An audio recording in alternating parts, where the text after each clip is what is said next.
छलांग। ज्ञान रंजन। श्रीमती ज्वेल जब यहां आकर बसी तो लगा कि मैं एक बारगी और एक तरफा उनसे फंस गया हूं और उन्हें छोड़ नहीं सकता। एक गंभीर शुरुआत लगती थी और ये बात यूं सच मालूम पड़ी कि दूसरे साथियों की तरह मैं लड़कियों को आमतौर पर ताकने, आवाज देने और अन्य तरीकों द्वारा छेड़ने से बचा रह गया। मैं कोशिश करता रहा और उनकी तरफ जाता रहा। ये जल्द ही सच हो गया कि वो मेरी मां से कुछ ही छोटी हैं, लेकिन इससे कोई फर्क नहीं पड़ा। मैं कह चुका हूं कि पता नहीं मुझे कैसे तीर की तरह ये महसूस हो गया कि दुनिया में यही एक औरत बनी है, बाकी सब केवल पैदा हो गई हैं। मुझे उनकी सुंदरता का कुछ ख्याल नहीं रह सका। सबसे सामयिक बात मेरी उम्र थी और मुझे श्रीमती ज्वेल की वाकई बहुत जरूरत थी। श्रीमती ज्वेल काफी देसी महिला थीं, कानपुर के पास कहीं की। इस तथ्य का कोई मजाक मेरे दिमाग में नहीं बनता कि वो प्योर नहीं है। मैं याद करता हूं वो मौसम गर्मियों का था। क्या किया जाए ये न समझ में आने वाला मौसम। उन दिनों अंधड़ दरवाजे को बार बार पीटता। जामुन के पेड़ की एक अलग आवाज छत में भर जाया करती, फिर देर तक कमरों में छनती रहती। आंगन से गर्म और सूखी भाप निकलती हुई ऊपर की सख्त धूप में शामिल होती दिखाई पड़ती और नल से बहुत देर बाद 100 तक जल्दी से जल्दी गिन लेने पर एक बूंद टपक कर वाश बेसिन में फिसल जाती। मैंने हिसाब लगाया और मुझे इसकी जानकारी है कि वो मौसम अकेलेपन को अंदर उतार दिया करता था। मेरे लिए इसका संबंध पूरी तरह श्रीमती ज्वेल से था। उन्होंने मुझे अनानास के टुकड़े दिए, ये बात मैं कैसे भूल सकता हूँ। बाद में सुमन से मेरे प्रेम की शुरुआत जिस पुर्जे से हुई और उसे संभाल कर रखते समय मैंने जैसा महसूस किया था, हूबहू वैसा ही आनंद और महत्व मुझे अनानास के टुकड़ों में मिला था। मैं उन्हें खाना नहीं चाहता था, पर उनका रखा जाना भी मुमकिन नहीं था। श्रीमती ज्वेल ने सामने बिठा कर खिलाया। बाद में उनके खा लिए जाने पर मुझे अपने आप से कोई शिकायत नहीं हुई, ना ही कोई पश्चाताप। अनानास के बाद जो मेरे लिए एक घटना की तरह सुखद था, मैंने चाहा कि अब बाकी चीजें भी फटाफट हो जाएं। वे बाकी चीजें क्या क्या हैं, बुद्धिमानी से बनी हुई कोई सूची इस तरह की मेरे दिमाग में नहीं थी। जब सिलसिला हुआ तो जरूरी था कि श्रीयुत ज्वेल पर खास ध्यान दिया जाए। वो बूढ़ा था, केवल काला नहीं, लेकिन फिर भी वो तड़कती हुई आकर्षक औरत का पति था। उसके होंठ सिके हुए काला जाम की तरह लगते और उनमें उथले सुराख थे। उनका एक बाल काला था और दूसरा सफेद, तीसरा फिर काला और चौथा फिर सफेद। इसी तरह आखिर तक। वो हमेशा एक कट्टर लेकिन स्वाभाविक तरीके से चुप रहता और डूबा हुआ दिखने की वजह से बदसूरत नहीं लगता था। मुझे उससे डरने के बहुत से कारण समझ में आते थे और मैंने उसके अंदर आखिरकार कुछ बदसूरत चीजें खोज ही ली। वैसे मुझे श्रीयुत ज्वेल की तरफ से कोई अड़चन नहीं हुई। उनके पास एक छोटा सा ऑर्गन था और घड़ियों की मरम्मत करने वाले औजार। फौजी कैंटीन से लौटकर अगर उन्हें कहीं जाना न होता तो वे बजाते या कारीगरी करते होते थे। अपनी बीवी में उन्हें दिलचस्पी नहीं होती थी। सच्चाई से आश्वस्त होने के बजाय मुझे भय लगता। मुमकिन है वे कभी एकदम से भड़क जाएं। दिमाग में ये एक तकलीफ चिपकी हुई थी। दरअसल मैं दब्बू था और मुझे बहुत अधिक आसानी की टोह और इंतजार था। उन दिनों, हंसिए मत, मैं ये सोचा करता कि हे भगवान, ऐसा हो जाए कि सारी दुनिया मर जाए, मेरे घर वाले भी, बस मैं और श्रीमती ज्वेल ही बचें, फिर कोई दिक्कत नहीं होगी। और जब दुनिया नहीं मरी, जैसा कि वो हमेशा जीवित रही, तो खिजलाहट हुई कि ज्वेल, ये बूढ़ा आखिर क्यों है? इसकी कोई जरूरत नहीं। उसका पति होना थोड़ा बहुत उचित तभी लगता जब वो घर से बाहर चला जाया करता। मुझे अपने दयालु होने पर गर्व होता और मैं उन्हें माफ कर देता। मैंने अक्सर सोचा, अगर वो ऐसा कर सकें कि हमेशा के लिए न दिखाई दें, तो ईश्वर से उनके लिए ये प्रार्थना कर सकता हूँ कि वो उन्हें अच्छी, सुखी और आराम से भरी जिंदगी नसीब करें, वो जहां भी रहें वहां। श्रीमती ज्वेल का कमरा मुझे पसंद था। वो घिरा हुआ, कम रोशनी वाला और निरापद था। उसका फर्श ठंडा था और वहां जब मैं पहली बार बुला लिया गया, तभी लगा कि अब हमेशा जा सकता हूँ। एक बात और, वहां एक बहुत बासी बू थी और उसमें मुझे सुरसुराहट होती। मुझे लगता कि मैं धींगा मस्ती या उठक पटक करने के मूड में आ रहा हूँ, लेकिन वाकई में मैं इतना असावधान नहीं था। उन दिनों जब श्रीमती ज्वेल नहीं आई हुई थी, छावनी से हमारी सड़क होकर अक्सर एक छोटी सी फौजी टुकड़ी कवायद करती गुजरती। मैं उसे हमेशा देखता। बंगाली आदमी। दोस्तों से मैं समझ चुका था कि डरपोक होते हैं, इसलिए वर्दी में उन्हें देखने में मजा आता। श्रीमती ज्वेल जब आ गईं, तो उनके प्रति अपने प्यार की वजह से मैंने ये और इसके अलावा कितनी और बहुत सी दिलचस्प चीजें स्थगित कर दी थी, मुझे याद नहीं। शायद मुझ में बहुत कम वजन रह गया था और एक रस्सी खींचकर मुझे आगे ले आई। अच्छा समय वो होता जब श्रीयुत ज्वेल कैंटीन या चर्च चले जाते, ऊँघते होते या संगीत में मस्त हो जाते। वे अभ्यास नहीं करते थे, आसानी से खो जाने की कला शायद उन्हें पता थी। ये बिना किसी प्रयत्न के मालूम हो जाता था कि वो बाहर जा रहे हैं। हाथे में तंबाकू का मीठा, खुशबूदार और भारी भारी धुआं फैलने लगता। मैं समझ जाता कि वो बाहर जा रहे हैं। अब फाटक खोला होगा, उसे वापस बंद किया होगा और अब वो सड़क पर पहुंच गए होंगे। ढलती हुई दोपहर का वक्त सबसे ठीक था। घर में स्त्रियां बहुत मेहनती थीं और इस समय तक थक जाती थीं। शुभा बनाए रखने में उनकी पाबंदी और चौकन्नापन इसी समय उन्हें दगा दे सकता था।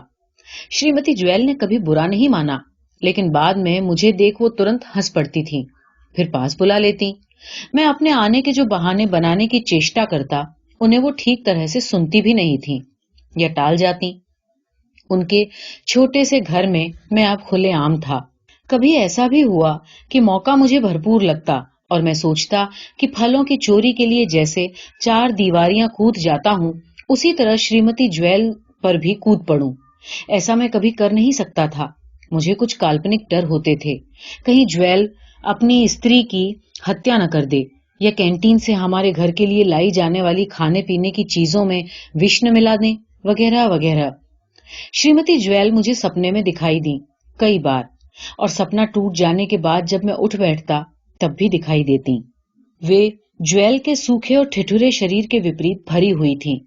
क्या भरा हुआ था उनमें, ये बात उस उम्र में मैं कई अश्लील और तनावपूर्ण उच्चारण वाले शब्दों के माध्यम से जानता था। उनके दिख पड़ने वाले शरीर अवयव इकट्ठा पारे की तरह ढीले थे। इन अवयवों को मैं रास्ता खोजते हुए सोचता, उन पर वैसी सूजन होती जैसी आजकल मुझे बाजारू औरतों की आंखों के इर्द गिर्द या शरीर के जोड़ों पर दिखाई देती है। दोपहर को या काम काज के समय वो पेटीकोट और चोली पहने रहती, और कुछ नहीं। नीचे का पहनावा यानी पेटीकोट बहुत अच्छा लगता था, सिंधी बिल्कुल नहीं लगता था। चारों तरफ लाल रेशम के कढ़े उभरे और थक्का थक्का गुलाब होते। ये अजीब था कि श्रीमती ज्वेल को केवल पेटीकोट से कोई अड़चन नहीं होती थी। अड़चन होती पानी वानी ढोने में, तो दूसरे हाथ की अंगुलियों से वो उसे उठा लेती। अपना क्या जाता था, अच्छा ही लगता था और अपनी हिम्मत का भी अभ्यास हो रहा था। अभ्यास की बात इसलिए कि इतना कम वस्त्र पहने इससे पहले पुरुषों को छोड़कर स्त्रियां मैंने कभी नहीं देखी थीं। वो मेरे लिए पहली सबसे ज्यादा नंगी महिला थीं। तब मैं यही जानता था कि औरत खूब सारे कपड़ों में लिपटी हुई एक चीज होती है और इसीलिए पवित्र चीज होती है। हमारे 2 मंजिले बारजे पर जो कपड़े सुखाए जाते, उनमें लंबी उड़ती साड़ियों के आगे हमारे निक्कर बहुत छोटे होते थे। श्रीमती ज्वेल से मुझे हल्का आतंक होता था, इसमें शक नहीं, लेकिन उसे मैं दबोच लिया करता था।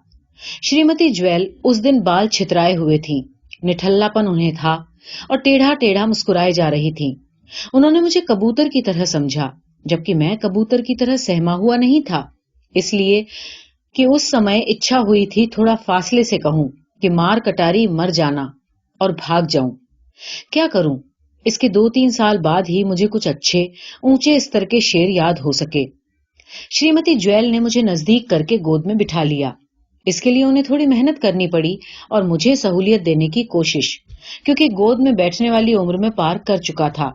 विक्टर और आशा दोनों कमरे में ही हैं, लेकिन कुछ नहीं, उन्हें श्रीमती ज्वेल ने शायद कुत्ते का पिल्ला समझा। मैंने अपने को पिल्ला नहीं समझा। विक्टर और आशा देखते रहे, दाल भात खाते रहे, फिर हाथ धोने चले गए और फिर शायद खेलने। ये झटकेदार था। मेरा सिर, मैंने देखा, श्रीमती ज्वेल के सिर के काफी ऊपर आ गया है। इस पोज में फोटो खींच लिया जाए तो ये संदेह नहीं कि वो देखने वाले के अंदर ही पैदा करे। इस ख्याल से मुझे अपने ऊपर गुस्सा आया और दूसरे तीसरे सेकंड में ये ख्याल समाप्त हो गया। फिर भी उम्मीद के बाद अड़चन हुई। बड़ी सी खोपड़ी में कहीं एक छोटी सी जगह स्नायु टपकता हुआ सा मालूम हुआ। इंद्रियों में हरकत थी और दिल में धड़कन। भय हुआ कहीं मेरी अपवित्रता का पता श्रीमती ज्वेल को न लग जाए। मेरे एक दोस्त ने बताया था कि ऐसे मौकों पर रामकृष्ण का नाम लेने से तबीयत ठंडी होती है। ऐसा करना मैंने शुरू किया, लेकिन तब तक पलंग के तकिए पर नजर पड़ गई। वहां पुराना सूखा तेल और टूटे बाल थे। समझ नहीं आया कि उसे देख क्यों और ज्यादा गर्म लगता रहा। इस समय मुझे गोद आवश्यकता से अधिक महसूस हुई। घर में मां मुझे गोद में नहीं बिठाया करती थी। कब तक बिठाती रही या कब से छोड़ दिया मुझे याद नहीं। मुझे चूमना भी अब वो बंद कर चुकी थी और उनमें मेरे प्रति मानसिक स्पर्श ही था। वैसे तब तक मैं अपनी बहनों द्वारा उनकी सहेलियों के घर ले जाया जाता था।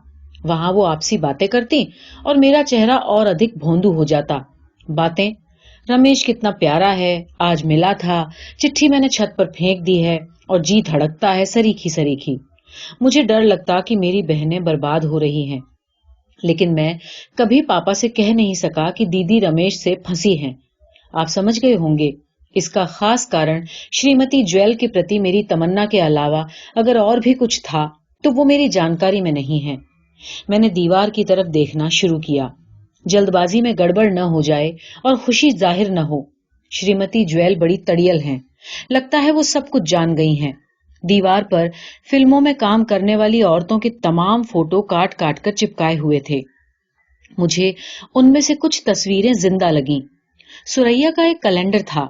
सुरैया को अब तक हम लोग अच्छी तरह जानने लगे थे। श्रीमती ज्वेल खिलखिलाने लगी। मैं कैलेंडर की तरफ बहुत देर से देख रहा था। खिलखिलाहट का ही कोई समय था जब मैं गोद से उतार दिया गया। मेरे किसी पांव में झुनझुनी थी, लेकिन उन्होंने मुझे चिपका लिया। वे पलंग पर बैठी और पैर लटकाए रहीं। उनकी देह के वो हिस्से जो पलंग पर बैठे थे चौड़े दिखाई दिए। चिपकाने पर मेरा मुंह उनकी नाभि तक आ गया। नाभि मुझे बहुत खराब चीज लगती थी। श्रीमती ज्वेल पूछने लगी, शादी करोगे? मैं झेंप गया। शादी के बाद ही तो सब कुछ होता है। तुम्हारी शादी सुरैया से करवा देंगे।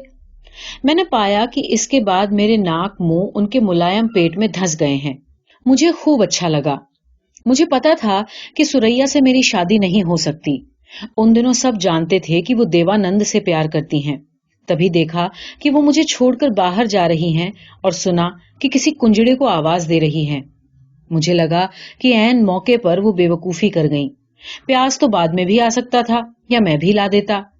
मैं अंदर ही खड़ा रह गया। एक बार कमरे की सब चीजें देखी, बिना पहचाने हुए देखा और फिर खींचने लगा। श्रीमती ज्वेल छाती पर प्याज की कुछ गांठें हथेलियों में दबाए आईं और मुस्कुराती रहीं। पैसे लेकर जाने लगी और मुस्कुराती रहीं। वैसे मुझे संदेह हुआ, लेकिन दिमाग लड़ाकर मैं तय नहीं कर पाया कि श्रीमती ज्वेल चरका देने के लिए मुस्कुरा रही हैं या इस तरह लिफ्ट दे रही हैं। मेरे ज्ञान कोश से ये परिभाषा समाप्त नहीं हुई थी कि लड़की हंस दे तो समझो लिफ्ट है। हमारा एक खूब प्रचलित मुहावरा था, हंसी तो फंसी। ऐसा हमेशा हो जाता। जरूर जीसस श्रीमती ज्वेल की मदद कर रहा था। जब कुछ न याद आना चाहिए तब उन्हें कपड़ा धोने की याद आ जाती, कभी पानी भरने की, कभी कुछ उबालना और बनाना। एकदम से हड़बड़ा जाती, कभी भाजी वाले को आवाज देती तो कभी ज्वेल आ जाते, कभी धोबी और कभी औरतें। मुझे कभी विश्वास नहीं हुआ कि ये सब स्वाभाविक हो सकता है। तारीख और दिन मुझे याद नहीं। ये अवश्य याद है कि दोपहर थी। श्रीयुत ज्वेल के चले जाने के बाद याद दिलाने वाला परिचित और गंध भरा धुआं आसपास की हवा में मरा नहीं था और कोयल कुछ समय तक लगातार बोली थी। मेरे घर के लोग सामूहिक रूप से बाहर गए थे। श्रीमती ज्वेल ने मुझे अपने पास लिटाया हुआ था। ऐसा लगता था कि वो मेरे इतने करीब हैं कि मुझे दूध पिलाना चाहती हैं। दूध से मुझे उबकाई आती थी, लेकिन उनकी मुद्रा का मुझे बुरा नहीं लगा। ये एक अवसर था और गर्म तीखे ढंग से मुझे महसूस होता कि मैं बच्चा नहीं रह गया हूं। अक्सर जैसी एक प्रबल आशा थी। थोड़ा नुकसान सरीखी बात ये जरूर लगती कि श्रीमती ज्वेल धोबी का धुला पेटीकोट पहनती हैं। शुरू में ख्याल था, लेकिन तुरंत ही मैं भूल गया कि मेरी देह के नीचे कहीं चादर पर 5 रंगों में कढ़ा हुआ एक स्वीट ड्रीम दबा हुआ है। क्रॉस, जिसे श्रीमती ज्वेल पहने रहती थी, उसका अधिकांश हिस्सा श्रीमती ज्वेल की मुठल्ली छातियों के बीच दबा रहता। केवल उसे बांधने वाली काली लेस और ऊपर का वो बारीक हिस्सा जहां ईसा मसीह का सिर ठोका गया था दिखता। मैंने चालूपन के साथ क्रॉस देखने की जिज्ञासा के लिए उनकी छाती की तरफ हाथ बढ़ाया। श्रीमती ज्वेल पहले तो बिदकी, अरे अरे क्या करते हो, फिर अच्छा कहकर आश्वस्त हो गईं। मैं लेस को उतनी देर तक हिलाता और खींचता रहा जितनी देर क्रॉस को देखना गलत न लगता, ताकि उन्हें गुदगुदी हो। गुदगुदाने में सफल हो जाने के बाद इधर जब तक अगली हरकत सोचूं, शुरू करूं, श्रीमती ज्वेल पलंग से कूदकर भागी। ओ गॉड, पॉपी को रोटी देना भूल गई। जब वो जाने लगी थी, ऊपर से पेटीकोट के अंदर का अंधियारापन मेरी आंखों में भर गया। क्या करता, स्वीट ड्रीम वाले पलंग से सुस्त पैंट की जेब में हाथ डाले हुए मैं उतर गया। शायद ये स्त्री, मैंने इसी तैश में सोचा, अपने को चरित्रवान लगाती है।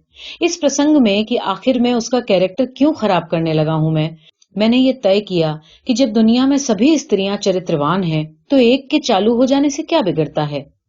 तभी श्रीमती ज्वेल के आईने में मुझे अपना कद बहुत छोटा, दुबला और हिलता हुआ दिखाई दिया। मुझे लगा कि वो जरूर सोचती होंगी कि मैं भी बच्चा हूं। वो बाहर मूढ़े पर आकर बैठ गईं और कुत्ते की डिश में रोटी तोड़ तोड़ कर डालने लगी। आओ आओ, यहीं आकर बैठो। और जब वे मुस्कुराई तो पता नहीं पहली बार मुझे क्यों लगा कि ये मुस्कुराहट नहीं है। श्रीमती ज्वेल जैसे कह रही हो कि कहो कैसी रही।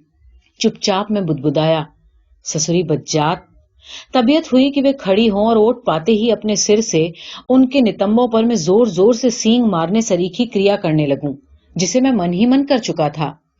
उस दिन आखिरकार ये हुआ कि मुझे घर के उस निरापद हिस्से में जाना पड़ा जिसकी खोज में कर चुका था। अपने स्वास्थ्य के प्रति मुझे डर हुआ। मैंने सोचा, हो न हो श्रीमती ज्वेल साली हिजड़ी हैं, लेकिन तुरंत निराशा हुई विक्टर और आशा उनके बच्चों का ध्यान करके जो बाहर खेल रहे थे।